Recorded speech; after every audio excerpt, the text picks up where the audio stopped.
You tell me. I don't know. I mean, it's challenging.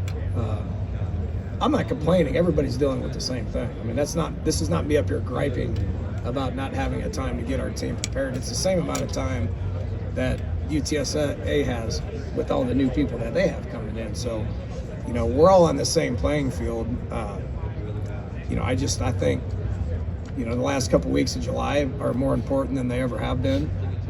And I think camp is the most important that it's been. And there's, don't forget they changed camp rules a couple years ago to where you can only actually practice the way that you want to practice a handful of times prior to the first game.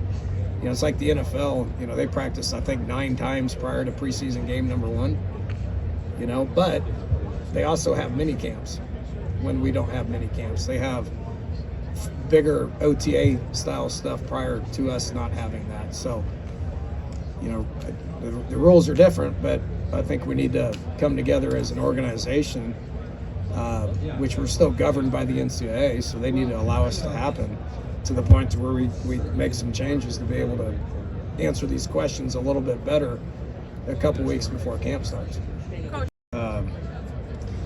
I take spring with a huge grain of salt, honestly. We had 50% of our team basically practicing.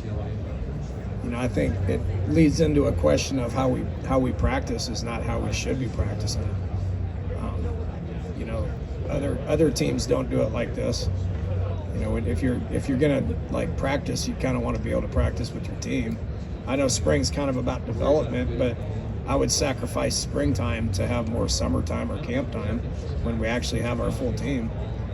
So I don't really like to comment on what I saw in spring out of certain individuals. I think you need to get prepared to be able to compete hard in August, and that's what I'm looking forward to seeing. What'd you like with what you saw from him?